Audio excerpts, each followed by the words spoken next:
Hi folks, welcome to my channel the average Dermadoc. ఇక మొదలెడదామా? Melanocyte. It is a specialized dendritic cell in the epidermis, particularly located in the stratum basal layer, which synthesizes and transfers melanin to surrounding keratinocytes. ఇక్కడ యాక్చువల్గా transfer అయ్యేది melanin pigment కాదు, ఈ ఆర్గనెల్లీ మెలనోసోమ్ which contains pigment melanin within it to the surrounding keratinocytes. Next, coming to embryology of melanocytes. Melanocytes ఎక్కడి నుంచి పుడతాయి? They are derived from neural crest cells. This melanocyte precursors reaches skin via two pathways at around 10 weeks of gestation. 10th week of gestation అప్పుడంతా మన skin లోకి melanocyte వచ్చేసి ఉంటుంది. It will start producing melanin. Coming to two pathways. One is major pathway, that is dorsolateral pathway. Another one is minor ventral pathway. ఈ dorsolateral pathway లో neural crest cells WNT అనే extra cellular signal help ద్వారా SOX10 అనే intracellular nuclear transcription ద్వారా it will differentiate into melanoblast. Melanoblasts are immediate precursors of melanocytes. ఇప్పుడు WNT అనే extra cellular signal వచ్చి neural crest cell కి bind అవ్వగానే మనం ఆల్రెడీ వినే ఉన్నాం, చాలాసార్లు వినే ఉంటాం WNT బీటా క్యాటనిన్ పాత్వే అని. ఇంట్రాసెల్యులర్ గా ఈ WNT కాస్త బీటా క్యాటనిన్ ని అప్ రెగ్యులేట్ చేస్తుంది, ఎక్కువ బీటా క్యాటనిన్ ని ప్రొడ్యూస్ చేస్తుంది. ఈ బీటా క్యాటనిన్ న్యూక్లియస్ లోకి ఎంటర్ అయ్యి ఈ మైక్రో ఆఫ్థాల్మియా ట్రాన్స్క్రిప్షన్ ఫ్యాక్టర్ ని అప్ రెగ్యులేట్ చేస్తుంది, MITF.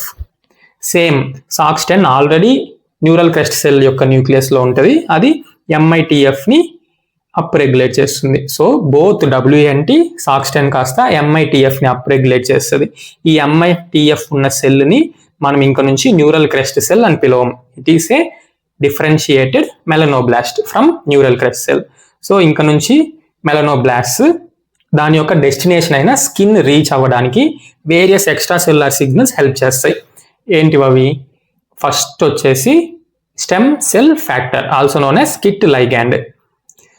ఇది వచ్చి మన మెలనోబ్లాస్ట్ తో ఇంటరాక్ట్ అవ్వాలంటే దీని యొక్క రిసెప్టర్ మన మెలనోబ్లాస్ట్ మీద ఉండాలి, అదే కిట్ రిసెప్టర్. సో మెలనోబ్లాస్ట్ మీద ఆల్రెడీ కిట్ రిసెప్టర్ ఉంటుంది, ఎండోథెలిన్ రిసెప్టర్ B కూడా ఉంటుంది. సో ఇంకొక ఎక్స్ట్రా సెల్యులర్ సిగ్నల్ వచ్చి బైండ్ అవ్వచ్చు మన మెలనోబ్లాస్ట్ కి, అదే ఎండోథెలిన్ 3. సో 2 సిగ్నల్స్, కిట్ లైగాండ్, ఎండోథెలిన్ 3, ఈ రెండు వచ్చి మెలనోబ్లాస్ట్ రిసెప్టార్స్ కి బైండ్ అయ్యి దీని యొక్క మైగ్రేషన్ కి ఎలా వెళ్ళాలి ఏంటి అని దారి చూపిస్తుంది అనమాట. జస్ట్ లైక్ గూగుల్ మ్యాప్స్ లాగా పనిచేస్తుంది మెలనోబ్లాస్ట్ కి స్కిన్ వైపుగా డైరెక్ట్ చేయడానికి. క్లియర్? ఇప్పుడు ఈ యారో మార్క్ కి ఎయిదర్ సైడ్ ఉన్న ఎక్స్ట్రా సెల్యులర్ సిగ్నల్స్ అవ్వచ్చు, ఇంట్రాసెల్యులర్ ట్రాన్స్క్రిప్షన్ ఫ్యాక్టర్స్ అవ్వచ్చు, ఇవన్నీ కూడా గూగుల్ మ్యాప్స్ లాగా మాత్రమే పనిచేయడం కాకుండా పెట్రోల్ పంప్స్ లాగా కూడా పనిచేస్తుంది. ప్రొవైడింగ్ ఫ్యూయల్ ఫర్ ఎనర్జీ కావాలి కదా ఇంత జర్నీ చేయాలంటే స్కిన్ వరకు. Next they will also act like restaurants, food కూడా కావాలి కదా సర్వైవ్ అవ్వడానికి. సో ఇవన్నీ సర్వైవల్ కి అన్నిటికీ పనికొస్తుంది అనమాట. సో వీటిని మనం ఇప్పుడు ఏమని చెప్పొచ్చు? These are all the regulators of survival, proliferation, differentiation and migration towards the skin. So వీటన్నిటికీ పనికొస్తాయి అన్నమాట ఇవి. ఇక్కడ మనం MITF అనే న్యూక్లియర్ ట్రాన్స్క్రిప్షన్ ఫ్యాక్టర్ ని మెలనోబ్లాస్ట్ లోను చూస్తున్నాం, మెలనోసైట్స్ లోను చూస్తున్నాం. మెలనోబ్లాస్ట్ లో ఉన్న MITF ఏమో మైగ్రేషన్ కి హెల్ప్ చేస్తే, మెలనోసైట్స్ లో ఉన్న MITF మెలనోజెనిసిస్ కి హెల్ప్ చేస్తుంది మెయిన్ గా. Coming to minor pathway, that is ventral pathway. Same neural crest cells Schwann cell precursors గా డిఫరెన్షియేట్ అయ్యి along the peripheral nerves move అవుతాయి with the help of neuregulin 1. Neuregulin 1 అనే extra cellular signal ఉన్నంత వరకు ఈ Schwann cell precursors peripheral nerve తో attach అయ్యి ఉండే ట్రావెల్ చేస్తూ వస్తాయి. ఎప్పుడైతే మన పెరిఫెరీస్ కి స్కిన్ రీచ్ అవుతుందో, ఇంకా డెస్టినేషన్ రీచ్ అయింది అన్నప్పుడు same WNT SOX10 extra cellular signal, intracellular transcription factor action లోకి దిగి డిటాచ్ చేసేస్తుంది. ఒక స్క్వాన్ సెల్ ప్రికర్సర్ ని నరువు నుంచి డిటాచ్ చేసి మెలనోబ్లాస్ట్ గా కన్వర్ట్ చేసేస్తుంది. తెలిసిందే కదా MITF ని అప్ రెగ్యులేట్ చేయడం. ఇంకా నుంచి ఈ సెల్ ని మనం మెలనోబ్లాస్ట్ అని పిలుచుకోవచ్చు. This is no more a Schwann cell precursor. ఈ WNT SOX10 వచ్చి రాగానే న్యూరెగ్యులిన్ 1 కాస్త డిసపియర్ అయిపోతుంది. డిసపియర్ అయిపోయి స్క్వాన్ సెల్ ప్రికర్సర్ మెలనోబ్లాస్ట్ గా డిటాచ్ అయ్యి కన్వర్ట్ అవుతుంది. ఒకవేళ న్యూరెగ్లిన్ 1 అలానే ఉంది, WNT సాక్స్టైన్ లేకుండా, స్క్వాన్ సెల్ ప్రికర్సర్స్ నరువును అటాచ్ చేసే ఉన్నాయంటే అవి ఏమైతాయి, ఆబ్వియస్లీ స్క్వాన్ సెల్ గా డిఫరెన్షియేట్ అవుతాయి. ఇప్పుడు మెలనోబ్లాస్ట్ సేమ్ ఈ ఎక్స్ట్రా సెల్యులార్ సిగ్నల్స్ ని మొత్తాన్ని వాడుకొని ఆల్రెడీ ఎలాగో డెస్టినేషన్ రీచ్ అయింది కాబట్టి జస్ట్ డిస్పర్స్ అవుతుంది స్ట్రేటమ్ బేసల్ లేయర్ లో, finally reaching the skin. So ఇప్పుడు దీన్ని బట్టి మనం ఏం చెప్పొచ్చు, ఇక్కడ ఉన్న రెగ్యులేటర్స్ లో ఏ ఒక్కటి అఫెక్ట్ అయినా బై బర్త్ ఏదో ఒక జెనెటిక్ డిఫెక్ట్ వల్ల it will lead to pigmentation defects. Clear? For example kit receptor defective గా ఉంది, it will lead to defective migration of melanoblast. So melanoblast skin అసలు రీచ్ అవ్వు, which will lead to white patch over the skin, that is nothing but leukoderma. దీని గురించి ఇప్పుడే మనం చూద్దాం. Next మీకు ఆల్రెడీ చెప్పాను, MITF micro ophthalmia transcription factor melanocytes లో ఇంకా మెలనోసైట్స్ ని మైగ్రేట్ చేయాల్సిన అవసరం లేదు. మెలనోసైట్ ఏం చేయాలి, మెలనిన్ ని ప్రొడ్యూస్ చేయాలి. సో మెలనోజెనిసిస్ కి అవసరమైన ఎంజైమ్స్ అన్నిటిని అప్రెగ్యులేట్ చేస్తుంది ఈ MITF, టైరోసినేస్ ని, TRP1 and 2 ని. ఇంకా structural proteins of the melanosomes like pre melanosomal protein PMEL, melan A, ఈ రెండు ప్రోటీన్స్ ని కూడా అప్రెగ్యులేట్ చేస్తుంది. MITF main most important thing in melanogenesis. ఇది ఒక మైగ్రేషన్ కి పనికొచ్చే రెగ్యులేటర్ ఫ్యాక్టర్ గాను వర్క్ చేస్తుంది, మెలనోజెనిసిస్ కి పనికొస్తుంది. సో స్కిన్ ని మాత్రమే కాకుండా కొన్ని మెలనోసైట్ ప్రికర్సర్స్ ఎక్స్ట్రా క్యూటేనియస్ సైట్స్ లో కూడా వెళ్ళి రీచ్ అవుతాయి అన్నమాట. ఎక్కడెక్కడ వెళ్ళి రీచ్ అవుతాయి, ఐలో, యూవియా లోపల, ఐరిస్, కొరాయిడ్.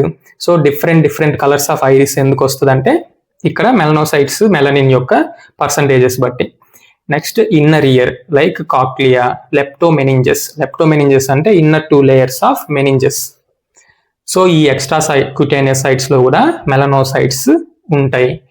క్యూటేనియస్ మెలనోసైట్స్ ని బేస్డ్ ఆన్ లొకేషన్ ఫాలిక్యులర్ అని, ఇంటర్ ఫాలిక్యులర్ అని, యాక్రల్ అని మనం పిలుచుకోవచ్చు. ఫాలిక్యులర్ మెలనోసైట్స్, ఫాలిక్యుల్ యొక్క బల్జ్ లో మెయిన్ గా మెలనోసైట్ స్టెమ్ సెల్స్ ఉంటాయి. ఇవి ఒక రిజర్వాయర్ లా పనిచేస్తుంది మెలనోసైట్ స్టెమ్ సెల్ కి ఫాలిక్యులర్ బల్జ్. అందుకే విటిలిగో ప్యాచ్ లో కనుక మనం ఎప్పుడన్నా వైట్ హెయిర్ ని కనుక చూస్తే it is A bad prognostic factor, ఎందుకంటే మెలనోసైట్ స్టెమ్ సెల్స్ కూడా ఎఫెక్ట్ అయిపోతుంది, రీపిగ్మెంటేషన్ జరగడం కష్టం. ఇంటర్ ఫాలిక్యులర్ మెలనోసైట్స్, 2 ఫాలికల్స్ మధ్య ఉన్న ఇంటర్ ఫాలిక్యులర్ ఎపిడర్మిస్ లో ఉన్న మెలనోసైట్స్. నెక్స్ట్ యాక్రల్ మెలనోసైట్స్, పామ్స్ లో, సోల్స్ లో ఫాలికల్స్ ఉండవు, సో మనం ఇంటర్ ఫాలిక్యులర్ మెలనోసైట్ అనడానికి లేదు. సో వీటిని యాక్రల్ మెలనోసైట్స్ అని అంటాం. Clear? Total 4 types of melanocytes based on location. 1 follicular, 2 inter follicular, 3 యాక్రల్, 4 extra cutaneous, ఎక్కడన్నా ఉన్నాయి అవి అన్ని కలిపి extra cutaneous melanocytes. Coming to applied aspects of embryology. ఇందాకే చెప్పాను, కిట్ రిసెప్టార్ గనక డిఫెక్టివ్ అయితే బై బర్త్ ఆ మైగ్రేషన్ మొత్తం ఎఫెక్ట్ అవుతుంది, melanoblast migration, ultimately leading to leukoderma and white forelock అంటే బంచ్ ఆఫ్ వైట్ హెయిర్ అన్నమాట. It is seen in piebaldism. Next Waardenburg syndrome. ఈ వార్డెన్బర్గ్ సిండ్రోమ్ లో PAX3, ఎండోథెలిన్ receptor B, SOX10, MITF అని ఇలా చాలా extra cellular signals intra cellular గా transcription factors అన్ని effect అవుతాయి. ఈ PAX3 అనేది ఫస్ట్ టైం వింటున్నారు కదా, ఇది వచ్చి న్యూరల్ క్రెస్ట్ సెల్ లోపల ఉండే ట్రాన్స్క్రిప్షన్ ఫ్యాక్టర్. సో ఇక్కడ హైయెస్ట్ పాయింట్ అయిన న్యూరల్ క్రెస్ట్ సెల్సే డిఫెక్టివ్ అన్నమాట. సో ఈ న్యూరల్ క్రెస్ట్ సెల్స్ డిఫెక్టివ్ అవ్వడం వల్ల ల్యూకోడర్మా, వైట్ ఫోర్లాక్ తో పాటుగా కంజెనేటల్ డెఫ్నెస్, క్రేనియోఫేషియల్ డిఫెక్ట్స్, ఇంకా నర్వస్ సిస్టమ్ డిఫెక్ట్స్ కూడా ఉంటుంది అనమాట వార్డెన్బర్గ్ సిండ్రోమ్ లో. 4 types ఆఫ్ వార్డెన్బర్గ్ సిండ్రోమ్స్ ఉన్నాయి. ఒక్కొక్క డిఫెక్ట్ ఒక్కొక్క టైప్ ఆఫ్ వార్డెన్బర్గ్ సిండ్రోమ్ కి కాజ్ చేస్తుంది అనమాట. Next, what is dermal melanocytosis? ఇప్పుడు మెలనోబ్లాస్ట్ స్కిన్ వైపుకి, డెస్టినేషన్ వైపుకి వెళ్తున్న ప్రాసెస్ లో deep in the dermis stuck అయిపోయింది, ఇంకా ఎపిడర్మిస్ ని రీచ్ అవ్వలేకపోయింది. సో అక్కడే మెలనోబ్లాస్ట్ కాస్త మెలనోసైట్ గా డిఫరెన్షియేట్ అవ్వడం, మెలనిన్ సింథసైజ్ చేయడం కూడా జరుగుతుంది. అప్పుడు దాని మీద లైట్ పడినప్పుడు మనకు బ్లూ కలర్ లో తెలుస్తుంది అనమాట ఆ స్కిన్ మొత్తం, బికాస్ ఆఫ్ టిండాల్ ఎఫెక్ట్. అదే మెలనిన్ ఎపిడర్మిస్ లో ఉంటే నార్మల్ గా బ్లాక్ గానో బ్రౌన్ గానో దాని కలర్ ని బట్టి మనకు కనిపిస్తుంది. డర్మిస్ లో డీప్ ఇన్సైడ్ ద డర్మిస్ ఉంటే బ్లూ కలర్ లో తెలుస్తుంది అనమాట. సో ఇవన్నీ examples of dermal melanocytosis. Bluish colour to slight greyish colour లో మనకు తెలుస్తుంది. మంగోలియన్ స్పాట్స్ లంబోసాక్రల్ ఏరియాలో వస్తుంది. దీనికి ఎలాంటి ట్రీట్మెంట్ అక్కర్లేదు, వయసు పెరిగే కొద్దీ అదే రిజాల్వ్ అయిపోద్ది. Next naevus of Ota, o for ocular region లో వచ్చేదాన్ని నీవస్ ఆఫ్ ఓటా అని గుర్తుపెట్టుకోండి. నెక్స్ట్ ఐటో షోల్డర్ రీజన్ లో వస్తుంది. ఇదైతే ట్రైజెమినల్ నర్వ్ ఉన్న ఏరియాలో వస్తుంది. ఇది సూప్రా క్లావికులర్ నర్వ్ ఉన్న ఏరియాలో వస్తుంది. Naevus of Ota, naevus of Ito. వీటికి మనం టాపికల్ క్రీమ్స్ పూసినా డీప్ ఇన్ ద డర్మిస్ కదా మెలనోసైట్ ఉండేది, సో క్రీమ్స్ రీచ్ అవ్వడం కష్టం. సో గోల్డ్ స్టాండర్డ్ ట్రీట్మెంట్స్ వచ్చేసి వీటికి క్యూసిచ్డ్ లేజర్స్. నెక్స్ట్ బ్లూ నీవై, ఇవి ఒక రకమైన melanocytic naevi, cluster of melanocytes stuck in the deep dermis. Special variation అనమాట నీవైలో, ఇది బ్లూ నీవై, సటాన్స్ నీవై, ఇవన్నీ special variations. Clear, 3 applied aspects ఎంబ్రియాలజీలో. Piebaldism just white forelock leukoderma, Waardenburg syndrome, దాంతోపాటు craniofacial defects, deafness. Next last dermal melanocytosis. 4 examples: Ota, Ito, Mongolian spots, blue naevi. ఎలా మనం ఈ melanocyte demonstrate చేస్తాం? HNG staining లో basal clear cell లా కనిపిస్తుంది. Stratum బేసెల్లో ఉన్న లో level clear cell. Langerhan cell ఏమో high level clear cell with small oval nucleus. Langerhan సెల్లో ఏమో kidney shaped or bean shaped nucleus, ఇక్కడేమో ఓవెల్ న్యూక్లియస్. సరౌండింగ్ కెరటనోసైట్ ఉన్న న్యూక్లియస్ తో పోలిస్తే మన మెలనోసైట్ కి స్మాల్ ఓవెల్ న్యూక్లియస్ ఉంటుంది. స్పెషల్ స్టెయిన్ వచ్చేసి Masson Fontana stain, which stains melanin black. So ఏ సెల్లో అయితే మెలనిన్ ఉంటుందో ఆ సెల్ని మనం మెలనోసైట్ అని ఈజీగా గుర్తుపట్టడానికి. Next enzyme histochemistry. DOPA reaction positive. ఈ డోపా రియాక్షన్ దేని వల్ల జరుగుతుంది? టైరోసినేస్ అనే ఎంజైమ్ ద్వారా. Next immunohistochemistry. Melan A positive. Melan A అంటే melanoma antigen recognised by T cells, so దీన్ని MART1 అని కూడా అంటాం. Next HMB45. HMB human melanoma black 45. ఇది ఒక antibody. It will go and bind to pre melanosomal protein PMEL. ఈ pre melanosomal protein కి weight వచ్చి 100 కిలో డాల్టన్స్ అనమాట. సో దీన్ని మనం GP100 అని కూడా పిలుచుకోవచ్చు. PMEL అన్న ఒకటే, GP100 అన్న ఒకటే, మెలాన్ ఏ అన్న ఒకటే, MART1 అన్న ఒకటే. Next S100, SOX10. ఈ రెండు అంత స్పెసిఫిక్ ఏం కాదు, సెన్సిటివ్ అనమాట. S100 వచ్చేసి లాంగర్హాన్ సెల్స్ లో కూడా పాజిటివ్ రావచ్చు. SOX10 అనేది చాలా న్యూరల్ క్రష్ సెల్స్ లో కూడా పాజిటివ్ రావచ్చు. సో ఇది ఇమ్యూనోహిస్టోకెమిస్ట్రీ. ఫైనల్లీ మెయిన్ థింగ్ వచ్చేసి ఎలక్ట్రాన్ మైక్రోస్కోపీ. హెచ్ఎన్జి స్టెయినింగ్ లో మనమేమి డెండ్రైట్స్ గురించి మాట్లాడలేదు, ఎలాంటి ఆర్గనెల్లి గురించి మాట్లాడలేదు. ఇవి కనిపించేది ఎలక్ట్రాన్ మైక్రోస్కోపీలో మాత్రమే. ఇక్కడ మనం క్లియర్ గా డెండ్రైటిక్ సెల్ ని చూడొచ్చు, ఓవెల్ న్యూక్లియస్ ని చూడొచ్చు, ఇంకా మెలనోసోమ్స్ ని కూడా చూడొచ్చు ఎలక్ట్రాన్ మైక్రోస్కోపీలో. Coming to stages of maturation of melanosome. Melanosome 4 stages లో మెచ్యూర్ అవుతుంది. స్టేజ్ 1 జస్ట్ రౌండ్ గా చిన్నదిగా ఉండే ఇమ్మెచ్యూర్ ప్రీ మెలనోజోమే ఈ స్టేజ్ 1 మెలనోజోమ్. దీంట్లో ఎలాంటి మెలనిన్ ఉండదు, ఎలాంటి టైరోసినేస్ ఎంజైమ్ ఉండదు. నెక్స్ట్ స్టేజ్ 2కి వచ్చేసరికి we can appreciate a scaffold like matrix with longitudinal parallel fibrils mainly made up of pre melanosomal protein. Already మనం అక్కడ చూసాం కదా, MITF up regulates P melanosomal protein, Melan A, ఇవన్నీ మెలనోజోమ్ లో ఉండే మెయిన్ స్ట్రక్చరల్ ప్రోటీన్. స్కాఫోల్డ్ అంటే just ఒక framework. ఈ ఫ్రేమ్ వర్క్ ఎందుకు ఉంటుందంటే మెలనిన్ వచ్చి డిపాజిట్ అవ్వడానికి ఒక స్ట్రక్చర్ లాగా హెల్ప్ అవుతుంది. నెక్స్ట్ స్టేజ్ 3లో melanin starts getting deposited on this scaffold like matrix. ఈ లాంగిట్యూడినల్ ప్యారలల్ ఫైబ్రిల్స్ అనే ఫ్రేమ్ వర్క్ మీదకి వచ్చి మెలనిన్ మొత్తం డిపాజిట్ అవుతుంది అనమాట స్టేజ్ 3లో. స్టేజ్ 4 ఫుల్ ఇంకా mature melanosome, high content of melanin ఉంటుంది. This melanin will obscure the matrix. మనం మ్యాట్రిక్స్ ని చూడని కూడా చూడలేం, మొత్తం మెలనిన్ అబ్స్క్యూర్ చేస్తుంది. Electron dense mature melanosome stage 4 final stage. ఈ స్టేజ్ 2లో 3లో 4లో అన్ని ఓవెల్ షేప్ లోనే ఉంటాయి. స్టేజ్ 1 మాత్రమే రౌండ్ షేప్ లో ఉంటుంది. మెలనిన్ కంటెంట్ స్టేజ్ 1లో చాలా తక్కువ, అస్సలు ఉండదు. నెక్స్ట్ స్టేజ్ 2కి వచ్చేకి మినిమం మెలనిన్ కంటెంట్ మనం చూడొచ్చు. నెక్స్ట్ మోడరేట్ స్టేజ్ 3లో. స్టేజ్ 4లో హైయెస్ట్ మెలనిన్ కంటెంట్ ఉంటుంది. టైరోసినేజ్ యాక్టివిటీ స్టేజ్ 1లో అస్సలు ఉండదు. స్టేజ్ 2లో 3లో హైయెస్ట్ యాక్టివిటీ ఉంటుంది. స్టేజ్ 4లో లో యాక్టివిటీ ఉంటుంది. ఇక్కడ మీకు ఒక డౌట్ రావాలి, టైరోసినేజ్ యాక్టివిటీ లో అయినా సరే మెలనిన్ కంటెంట్ అంత హై ఎలా ఉంది stage 4లో?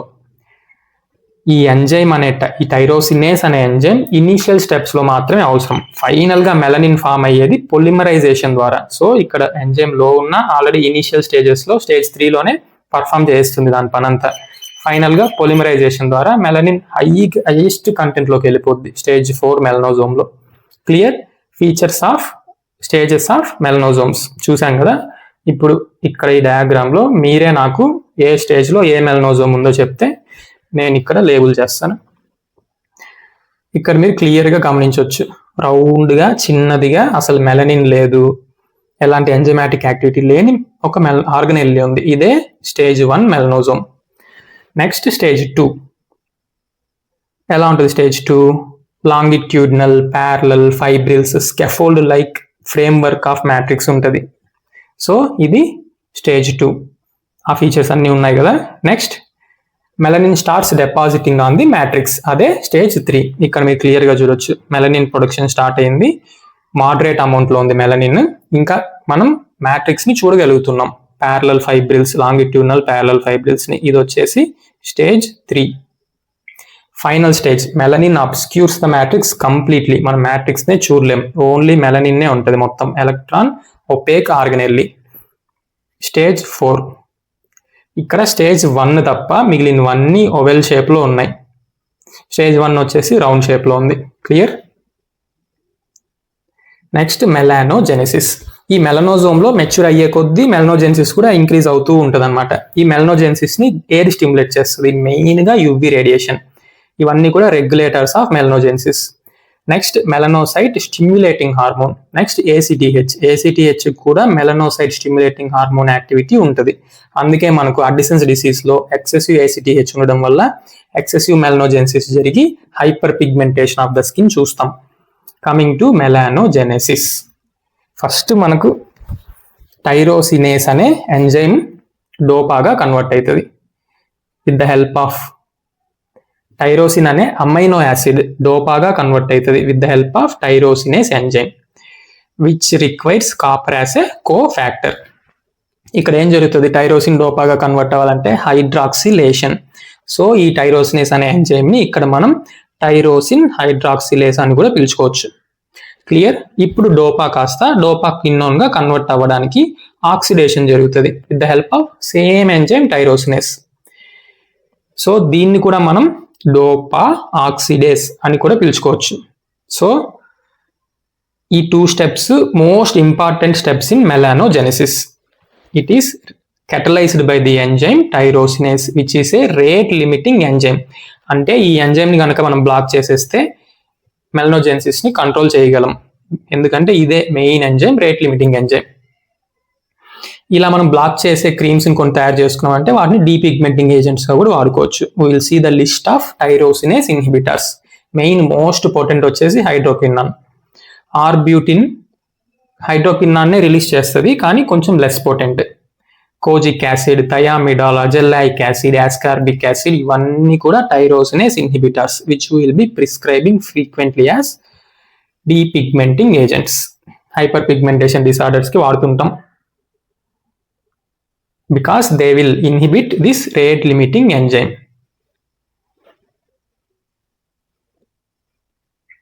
Clear? First 2 steps tyrosinase mediated. Next డోపాక్వినోన్ కి ఇప్పుడు it will enter 2 fates. ఒకటి వచ్చి సిస్టిన్ ఉంటే it will provide thiol group. ఈ సిస్టిన్ అనేది థయోల్ గ్రూప్ SH గ్రూప్ ని ప్రొవైడ్ చేసి డోపాక్వినోన్ ని కాస్త సిస్టినైల్ డోపాగా కన్వర్ట్ చేస్తుంది. If in case free cysteine కనుక లేకపోతే glutathione will provide this cysteine. Glutathione is made up of 3 amino acids out of which 1 is cysteine. So thiol group ఉందా లేదా? సిస్టిన్ కనుక ఉంటే అది థయోల్ గ్రూప్ ని ఇస్తుంది. It will convert dopaquinone into cysteinyl DOPA. Cysteine ఉంటే సిస్టినైల్ డోపా, సిస్టిన్ లేకపోతే dopachrome. ఇప్పుడు ఈ dopachrome will convert into dihydroxy indole DHI. ఆటోమేటిక్గా డోపాక్రోమ్ డిహెచ్ఐగా కన్వర్ట్ అయిపోతుంది. If in case there is enzyme tyrosine related protein 2 also known as dopachrome tautomerase DCT, we have to add 2 more letters. ఒక 2 letters add చేసుకోవాలి మనం. CA carboxylic acid, DHI సిఏగా convert అవుతుంది dopachrome. TRP 2 ఉంటే extra 2 letters, లేకపోతే just 3 letters DHI dihydroxy indole. Next ఈ DHICA DHI ఇవి intermediates form చేసుకొని పొలిమరైజేషన్ చేసుకుంటూ ఫైనల్గా డిహెచ్ఐ కాస్త బ్లాక్ మెలనిన్ ని ఫామ్ చేస్తుంది. That is DHI melanin. DHICA ఇక్కడ TRP1 అనే ఎంజైమ్ హెల్ప్ తీసుకొని పొలిమరైజేషన్ జరిగి ఆక్సిడేషన్ జరిగి ఫైనల్గా DHICA melanin which is a brown melanin will be formed. ఇక్కడ సిస్టిన్ హెల్ప్తో సెవరల్ ఇంటర్మీడియట్స్ ఫామ్ అయ్యి అవి కాస్త పొలిమరైజ్ అయ్యి pheomelanin yellow red melanin form అవుతుంది. సో ఇక్కడ మీకు ఆల్రెడీ చెప్పాను ఫైనల్ స్టెప్స్లో పొలిమరైజేషన్ జరుగుతుంది. మనకు ఆ ఎంజైమ్ కంటెంట్ లో ఉన్నా పర్లేదని చూసారు కదా, ఇక్కడ మొత్తం పొలిమరైజేషన్ జరుగుతుంది. ఇంకా మీరు ఎక్స్ట్రా పాయింట్స్ యాడ్ చేయాలి ఈ ఫ్లో చార్ట్లో అనుకుంటే ఇటు side benzo thiazine intermediates form అవుతాయి. ఇక్కడ ఇండోల్ క్వినోన్ ఇంటర్మీడియట్స్, ఇక్కడ వచ్చేసి indole quinone carboxylic acid intermediates form అవుతాయి. ఇవి కూడా యాడ్ చేసుకోవచ్చు మీరు. ఇక్కడ మీరు క్లియర్గా చూస్తే సిస్టిన్ ఏమో ఫియోమెలనిన్ ఫామ్ అవ్వడానికి హెల్ప్ చేస్తుంది. ఇటు సైడ్ ఏమో డోపాక్రోమ్ నుంచి TRP2 TRP1 అనే 2 ఎంజైమ్స్ బ్రౌన్ మెలనిన్ ఫామ్ చేయడానికి హెల్ప్ అవుతుంది. కానీ ఇక్కడ ఈ ఫ్లో చార్ట్లో ఏమో బ్లాక్ మెలనిన్ ఫామ్ అవడానికి ఎలాంటి ఎంజైమ్స్ హెల్ప్ చేయట్లేదు.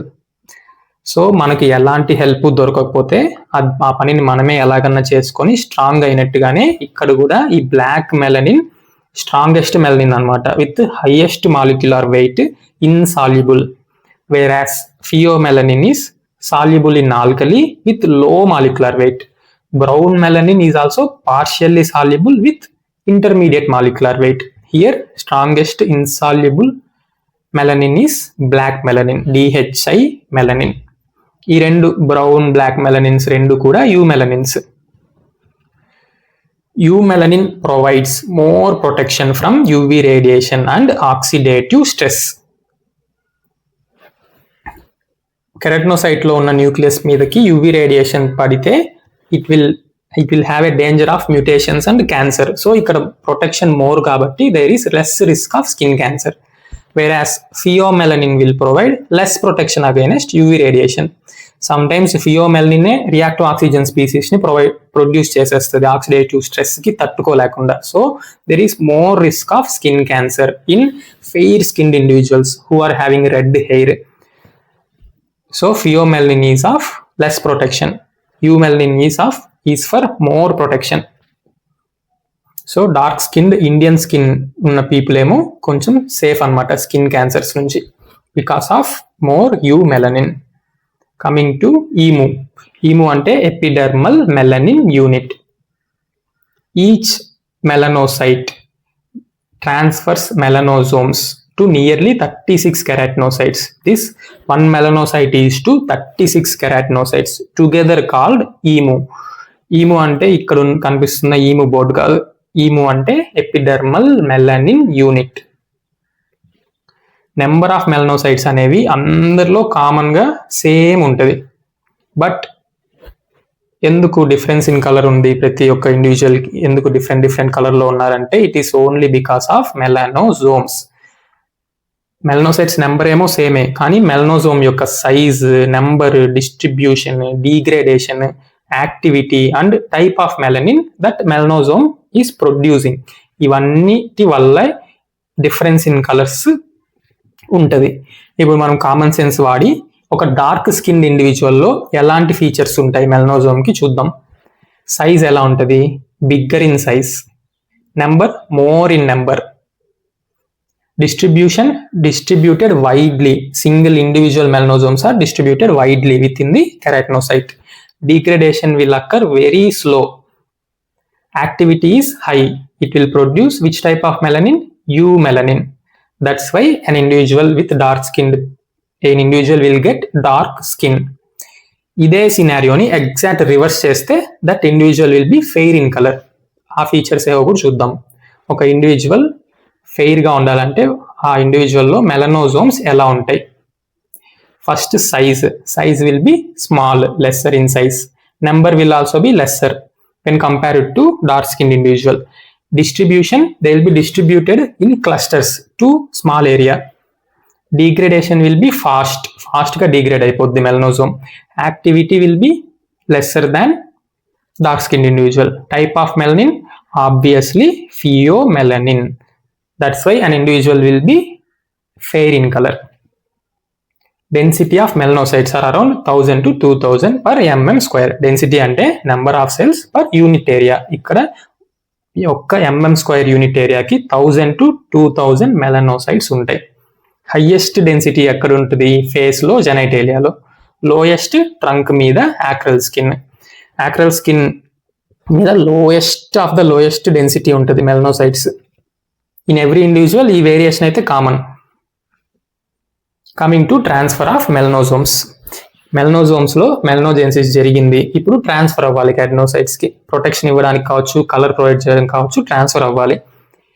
First anterograde transport of melanosomes towards the tip of the dendrites. Anterograde transport అంటే ఏంటంటే సెంటర్ ఆఫ్ ద సెల్ నుంచి ఏదైనా ఆర్గనెల్ కావచ్చు, సబ్స్టెన్స్ కావచ్చు, పెరిఫెరీకి గనక మూవ్ అయితే it is called anterograde transport. ఈ ట్రాన్స్పోర్ట్ కి హెల్ప్ అయ్యేది మైక్రోట్యూబ్యూల్స్, మెయిన్ గా కైనేసిన్ అనే ప్రోటీన్. ఇంకా చాలా ప్రోటీన్స్ ఉన్నాయి ఈ యాంటీరోగ్రేడ్ ట్రాన్స్పోర్ట్ కి హెల్ప్ అవ్వడానికి. కైనేసిన్, డైనిన్, డైనాక్టిన్, మెలనోఫిలిన్, RAB27 ఇవన్నీ తెలుసుకోవాల్సిన అవసరం లేదు, అంత డెప్త్కి వెళ్ళాల్సిన అవసరం లేదు. మెలనోసైట్ లో సెంటర్ లో ఉన్న మెలనోజోమ్ కాస్త టిప్స్ ఆఫ్ ద డెండ్రైట్స్ కి వచ్చేస్తుంది యాంటీరోగ్రేడ్ ట్రాన్స్పోర్ట్ జరిగి. Next uptake by keratinocytes. ఇవన్నీ ప్రపోజ్డ్ మెకానిజమ్స్, ఎలా ఒక కెరాటినోసైట్ మెలనోజోమ్ ని తీసుకుంటది. ఫస్ట్ సైటోఫాగోసైటోసిస్. ఇక్కడ మీరు క్లియర్ గా చూడొచ్చు, keratinocyte tip of the dendrite ని ఎంగల్ఫ్ చేసుకుంటుంది when still it is attached to this melanocyte. ఇదేమో మెలనోసైట్, ఇదేమో కెరాటినోసైట్. సైటోఫాగోసైటోసిస్ జరుగుతుంది ఇక్కడ. సో మెలనోజోమ్ కాస్త టిప్ ఆఫ్ ద డెండ్రైట్ తో పాటు కెరాటినోసైట్ లోకి ఎంటర్ అవుతుంది. Next membrane fusion. ఇక్కడ మీరు చూడొచ్చు, 2 మెంబ్రెయిన్స్ ఫ్యూజ్ అయ్యి ఒక ఛానల్ ఫామ్ అవుతుంది. ఈ ఛానల్ ద్వారా melanocytes are entering inside the keratinocyte. Next shedding phagocytosis. ఇక్కడ ఈ టిప్ ఆఫ్ ది డెండ్రైట్ కాస్త షెడ్ అయింది ఎక్స్ట్రా సెల్యులర్ స్పేస్ లోకి. ఈ షెడ్ అయిన టిప్ ఆఫ్ ది డెండ్రైట్ ని along with melanosome keratinocyte phagocytose చేసుకుంటుంది. అందుకే దీన్ని షెడ్డింగ్ ఫాగోసైటోసిస్ అని అంటున్నాం. Next exocytosis and endocytosis. ఇక్కడ మన మెలనోసైట్ ఏమి టిప్ ఆఫ్ ద డెండ్రైట్ ని సాక్రిఫైస్ చేయట్లే, జస్ట్ మెలనోజోమ్ ని బయటికి పంపిస్తుంది ఎగ్జోసైటోసిస్ ద్వారా. ఈ మెలనోజోమ్ ని మాత్రమే కెరాటినోసైట్ ఫాగోసైటోస్ చేసుకుంటుంది. So no sacrifice from the side of melanocyte. Melanosome మాత్రమే ఎక్సోసైటోసిస్ ద్వారా పంపిస్తాం బయటికి. Clear? 4 proposed mechanisms: cytophagocytosis, membrane fusion, shedding phagocytosis. Shedding అంటే టిప్ ఆఫ్ ద డెండ్రైట్ తో పాటు సాక్రిఫైస్ అవ్వడం.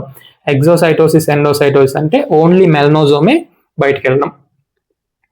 నెక్స్ట్ అలా కెరాటినోసైట్ లోకి ఎంటర్ అయిన మెలనోజోము ఇప్పుడు రెట్రోగ్రేడ్ ట్రాన్స్పోర్ట్ చూపిస్తుంది. యాంట్రోగ్రేడ్ అంటే సెంటర్ టు పెరిఫెరీ, రెట్రోగ్రేడ్ అంటే periphery to centre towards the nucleus వెళ్ళి అక్కడ ఒక క్యాప్ ఫామ్ చేస్తుంది. దీన్నే మనం మెలనోజోమ్ క్యాపింగ్ అని అంటాం. అదొక to protect DNA from UV radiation. Clear? ఇక్కడ మీరు చూడొచ్చు, న్యూక్లియస్ మీద ఒక క్యాప్ లాగా, ఒక అంబ్రెల్లా లాగా, న్యూక్లియస్ మీద ఒక క్యాప్ లాగా, అంబ్రెల్లా లాగా మెలనోజోమ్స్ అన్ని డిస్ట్రిబ్యూట్ అయినాయి అబౌవ్ ద న్యూక్లియస్ మాత్రమే. Why? Because to protect the nuclear DNA from UV radiation.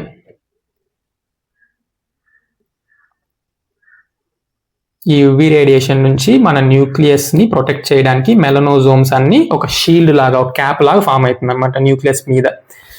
Finally this melanosome is degraded by autophagy.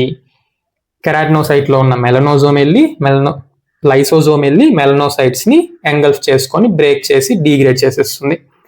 As the keratinocyte moves up, finally shed along with corneocyte. Keratinocyte పైకి వెళ్ళి stratum కార్నియంలో corneocyte గా ఒక dead సెల్గా form అయ్యి shed off అయిపోతుంది. దాంతో పాటే మన మెలనోజోమ్ కూడా will be shed along with corneocyte. నేను ఆల్రెడీ కెరాటినైజేషన్ టాపిక్లో చెప్పాను, నథింగ్ ఈజ్ పర్మనెంట్ అని. సేమ్ ఇక్కడ కూడా మెలనోజోమ్ ట్రాన్స్ఫర్ అయ్యి మెలనిన్ సింథసిస్ చేసి మెలనోజోమ్ క్యాప్ ఫామ్ అయ్యి ప్రొటెక్ట్ చేసి ఫైనల్గా it is going to shed along with keratinocyte. It will end its journey here along with dead keratinocyte. Clear transport, first anterograde transport, uptake, retrograde transport and forms a cap, finally degraded by autophagy. ఇప్పుడు మీరు నాకు functions of melanocyte చెప్తే నేను revise చేస్తా. Already అన్ని చెప్పేస్తున్నాను ఏమేమి function చేస్తుందో. First it will determine the colour of the skin, hair, eyes because of with the help of the pigment. So మనం ఫేమస్ సెలబ్రిటీస్కి బ్లూ ఐస్ చూసే ఉంటాం. ఐశ్వర్య రాయ్కి బ్లూ ఐస్ ఉంటుంది, హృతిక్ రోషన్కి hazel green eyes. It is because of variation of this pigment melanin produced by our melanocyte. So ఎవరు ఏ కలర్లో ఉండాలని డిటర్మైన్ చేసేది ఏ cell? Melanocyte. Next pigment production and transfer to keratinocytes. ఇలా ట్రాన్స్ఫర్ అయిన పిగ్మెంట్ ఏం చేస్తుంది? It will provide protection from UV rays and oxidative stress. Already చూసాం మెలనోజోమ్ క్యాపింగ్, మెలనోజోమ్ ఒక అంబ్రెల్లా లాగా ఫామ్ అవడం న్యూక్లియస్ మీద. Next it helps in vision, auditory and immune function. ఐస్లో ఉంటుంది, ఇన్నర్ ఇయర్లో కూడా కాక్లియాలో ఉంటుంది. అక్కడ కంపోజిషన్ ఆఫ్ ఎండోలింఫ్ కి హెల్ప్ చేస్తుంది. సో ఆడిటరీ ఫంక్షన్ కూడా హెల్ప్ చేస్తుంది. అందుకే మనకు వార్డెన్బర్గ్ సిండ్రోమ్ లో కంజెనిటల్ డెఫ్నెస్ వస్తుంది ఈ మెలనోసైట్స్ డిఫెక్ట్ వల్ల. ఇమ్యూన్ ఫంక్షన్, మెలనోసైట్స్ కి యాంటీజెన్ ప్రెజెంటింగ్ సెల్ లా పనిచేస్తుంది. It will also secrete cytokines when emergency is there. ఎప్పుడైతే నెసెసరీయో అప్పుడు ఇది ఇమ్యూన్ సెల్ లాగా కూడా పనిచేస్తుంది. కానీ ఇది ఒక professional regular antigen presenting cell అయితే కాదు. Coming to applied aspects. ఇందాక మనం చూసిన అప్లైడ్ ఆస్పెక్ట్స్ అన్ని ఎంబ్రియాలజీలో ఉన్న డిఫెక్ట్స్ వల్ల వచ్చినవి. ఇప్పుడు ఎంబ్రియాలజీలో డిఫెక్ట్ ఏం లేదు, అంత మెలనోసైట్ ఏమో డెస్టినేషన్ రీచ్ అయిపోయింది. కానీ ఇక్కడ అప్లైడ్ ఆస్పెక్ట్స్ చూద్దాం ఏమవుతుందో. కొన్ని ఏమో హైపర్ పిగ్మెంటేషన్ ఫామ్ చేస్తే, కొన్ని డీపిగ్మెంటేషన్ లీషన్స్ ని ఫామ్ చేస్తుంది. ఫస్ట్ హైపర్ పిగ్మెంటెడ్ లీషన్స్ చూద్దాం. FA lids, also known as freckles. This E is for excessive, P is for production. Excessive production of melanin. Melanocytes ఏమో నార్మల్ గానే ఉంటుంది number, కానీ melanin production ఏమో excessive గా జరగడం వల్ల బ్రౌనిష్ బ్లాక్ మ్యాక్యూల్స్ కనిపిస్తాయి ఫేస్ మీద అంతా. సేమ్ మెలాస్మాలో కూడా ఎక్సెసివ్ ప్రొడక్షన్ ఆఫ్ మెలనిన్ ఉంటుంది. FA lids కి మెలాస్మాకి డిఫరెన్స్ ఏంటి? ఇదేమో జెనెటిక్స్ మెయిన్ రీజన్, మెలాస్మాలో హార్మోన్స్ మెయిన్ రీజన్. కానీ రెండింటికి ట్రిగ్గర్ ఏమో యూవీ రేడియేషనే. ఇక్కడేమో మ్యాక్యూల్స్ ఉంటాయి FA lids లో చిన్న చిన్నవి. మెలాస్మాలో మ్యాక్యూల్స్ అన్ని కలిసిపోయి ప్యాచ్గా కూడా ఫామ్ అవ్వచ్చు ఫేస్ మీద. సేమ్ ఇక్కడేమో ప్రొడక్షన్ ఎక్కువైంది కదా, ఒకవేళ ప్రొడక్షనే షట్ డౌన్ అయిపోతే, కంప్లీట్గా తగ్గిపోతే melanin production, it is called as albinism. Absent melanin, A for albinism, A for absent melanin because of defect in tyrosinase gene. Already మనం చూసాం టైరోసినేస్ జీన్ అనే టైరోసినేస్ ఎంజైమ్ అనేది రేట్ లిమిటింగ్ ఎంజైమ్. ఆ జీనే defect అయితే melanogenesis జరగదు, there will be no melanin. Lentigines, melanocytic nevi, common moles, ఇక్కడేమో localized increase in the number of melanocytes ఉంటాయి. ఈ రెండు బినైన్ కండిషన్స్. అదే localized increase in malignant melanocytes అయితే మెలనోమా వస్తుంది. సేమ్ మెలనోసైట్స్ డిక్రీస్ అయిపోయినా, ఆటో యాంటీబాడీస్ ఫామ్ అయ్యి destroy అయిపోయినా కంప్లీట్గా, it will lead to a depigmented disease, that is vitiligo. Melanocytes number ఫుల్గా తగ్గిపోయింది. Next final disease or condition nevus achromicus or depigmentosus. దీన్ని మాత్రమే ఎందుకు నేను సెపరేట్గా రాశాను? Because here melanocytes are normal, melanosomes are normal, melanogenesis is also occurring normal. So defect ఎక్కడా లేదు, మెలనోజోమ్ ట్రాన్స్ఫర్లో మాత్రమే ఉంటుంది. అంత బాగా ప్రొడ్యూస్ అయినా సరే మెలనోసైట్లోనే ఉండిపోతే పిగ్మెంటేషన్ జరగదు కదా. So it will lead to depigmentation. That's why it is called nevus depigmentosus. Nevus achromicus. Chrome అంటే కలర్, అసలు కలరే ఉండదు అనమాట. That's why it is called achromicus. ఇక్కడ మీకు చాలా అంటే చాలా డిసీజెస్ పేర్లు వచ్చాయి. FA lids, మెలాస్మా, లెంటిజిన్స్, ఇవన్నిటిని కూడా మీరు గూగుల్లో సెర్చ్ చేసుకొని ఆ ఇమేజ్ని చూసి పెట్టుకోండి లాంగ్ టర్మ్ మెమరీ కోసం. నేను ఎటువంటి క్లినికల్ పిక్చర్స్ని మీకు డిస్ప్లే చేసి ఎక్స్ప్లెయిన్ చేయట్లేదు, జస్ట్ మీరు ఏదైతే ఎగ్జామ్ పేపర్ మీద రాయాల్సి ఉంటుందో ఆ కంటెంట్ మాత్రమే ప్రొవైడ్ చేస్తాను. మీరు ఒకవేళ డయాగ్రామ్ గీయాల్సి ఉంటే I will draw it for you. ఇక్కడ మీరు చూడొచ్చు, మెలనోసైట్స్ మీద క్వశ్చన్ పడితే మీరు ఈ డయాగ్రామ్ డ్రా చేయాల్సిందే ప్రతి ఒక్కళ్ళు, నో అదర్ ఆప్షన్. కానీ క్లినికల్ పిక్చర్స్ మనం డ్రా చేయం కదా, so I'm not going to put any clinical pictures. మీరే యాక్టివ్గా ప్యాసివ్గా క్లాస్ మాత్రమే వినకుండా యాక్టివ్గా గూగుల్ చేసుకొని చూసుకోండి. Nevus of Ota image, Ito image అన్నిటిని గూగుల్ చేసుకోండి ఈ క్లాస్ వినేటప్పుడు. ఛానల్ పేరు గుర్తుందిగా, don't forget to like, share and subscribe. Thank you. హasta la vista, Vesvidania.